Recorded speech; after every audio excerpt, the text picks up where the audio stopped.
What's up guys? Kamusta na kayong lahat dyan? Welcome po sa ating mini vlog. At ngayon ay Sunday dito sa Japan. You know naman kapag Sunday, it's family day. Napakaganda ng panahon kaya ito kakagising ko lang, napasarap ang tulog ko. Kaya magmamadali na ako magbihis guys. Kaya paglabas ko, nakita ko nagme-makeup na ang aking asawa. Kaya ito guys, ito po ang aking outfit for today. Pareho po kami naka-stripe, twinning lang. So guys, ito po kami nagsimba sa Ota Church. Ito po yung pinakamalapit na simbahan sa amin guys. Napakaganda na simbahan dito at napakalaki at maraming parishioner guys. Siya nga pala guys, ang pari po dito hindi po Japanese kundi Vietnam. Pero napakagaling niya po mag-Japanese. And today, we are celebrating po yung birthday po ni Mother Mary. Happy birthday po Mother Mary, we love you. Mwah. Yan, matatapos po yung misa guys. Pero pagkatapos po ng misa, we decide po na umuwi muna sa bahay at doon po kumain ng lunch. Kasi pagka kumain kami sa labas ng lunch, alam nyo na, mapapagastos kami. So nandito na po kami sa bahay guys. So habang naghihintay po sila sa akin lulutuin, si Bebeb ko nagsi-cellphone at si Shin nagkakaraoke. So guys, ito po ang aming lunch for today, corned beef at nabili lang po namin ito ng 498 sa Joyful Honda. And lalagyan po natin ito ng scrambled egg guys. Alam naman po natin na ito lang ang pinakamabilis na pwedeng i-prepare tuwing lunchtime at kapag ka nagmamadali guys. So yan, iniinit ko na po yung corned beef guys. Hindi ko na po nilagyan nito ng sibuyas at bawang. Talo-talo na yan. Yan, bigla po nag-request si Shin.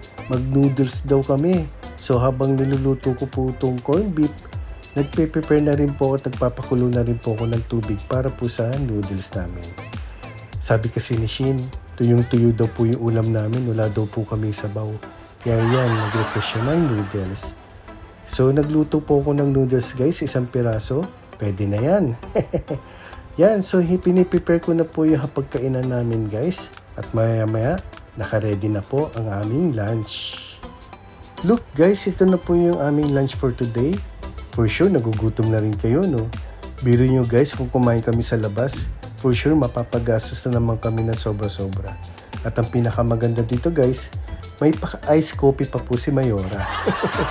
So ito po yung ginamit namin guys, Tulips Coffee. Masarap din siya. At nilagyan po namin siya ng gatas guys. Refreshing, di ba? Biro mo kung kumain kami sa labas at bibili namin yan. Magkano din yan, di ba? So guys, kakain na po kami.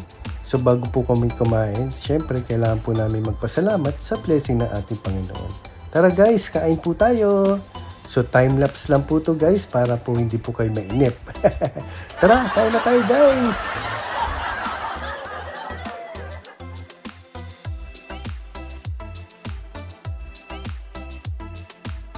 Yan guys, grabe. Tapos na po kami kumain at grabe po talaga ang busog namin guys. So bago po kami umalis guys, kailangan ko munang hugasan itong mga plato. Alam nyo na, para hindi ipisin. So yun nga guys, bumabiyahe na kami papuntang Takasaki Mall. At nag-request ako sa aking asawa na siya muna ang mag-drive para ma-videohan ko po yung mga dinadaanan namin. Tingnan nyo guys, ang ganda ng daan dito sa Japan, no? Yan, so selfie muna. Yan po yung pogi kong anak na si Shintaro guys.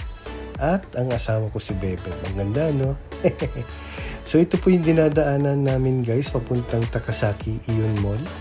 Ang ganda dito guys talaga, no? Kung makikita nyo po yung paligid, walang basura talaga guys. At yun, syempre, parang vlogger lang. So kinukunan ko po yung side naman dito po sa dinadaanan namin. Kung mapapansin nyo guys, ang daming palayan guys. Yan, finally, nandito na po kami sa Takasaki Ion Mall. Syempre, ang unang destinasyon namin, H&M. So, nagsusukat na po ng sombrero ang aking asawa guys. At si Shin naman ayaw magpakuha ng video.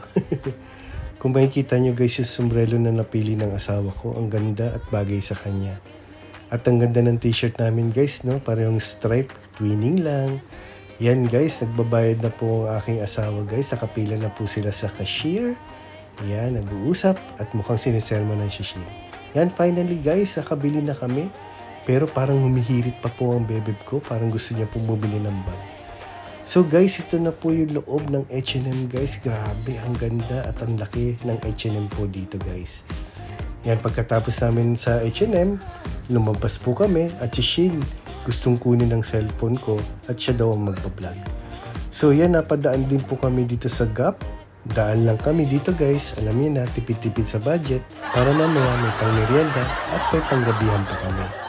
Dumaan din kami dito sa Zara guys, pero syempre, dahil maganda tong Zara na to, pumasok kami kahit konti. Pero paglabas namin guys, napansin nito ni Kuya Shin, itong napakagandang Nissan car na to talaga. At talagang sinilip niya pa talaga yung loob, inawakan niya yung manibela, at inawakan niya rin yung upuan guys. Napakaganda naman talaga guys, diba? At napakaganda rin yung presyo. Malay nyo, i-bless tayo ni Lord, diba?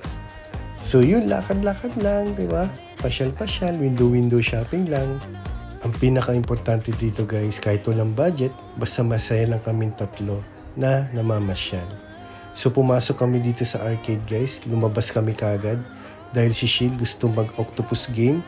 So pinapili namin siya, octopus game or basking. Siyempre, since may hilig si Shin sa ice cream, pinili niya na lang mag-ice cream. So ngayon nakapila na kami guys. Ang haba ng pila dahil gusto po namin matikman yung bagong flavor po ngayon ng Baskin guys. For your information lang guys, ang tawag po ng Baskin Robbins dito sa Japan ay 31. So guys, ito na po yung ice cream namin na may Godiva. Social, diba? Kain na! So pagkatapos namin kumain na napakasarap na ice cream, so we decide po na maghanap na family restaurant na malapit po sa aming bahay guys. So yun, bumabiyahe na po kami papunta doon. So samahan niyo po kami guys.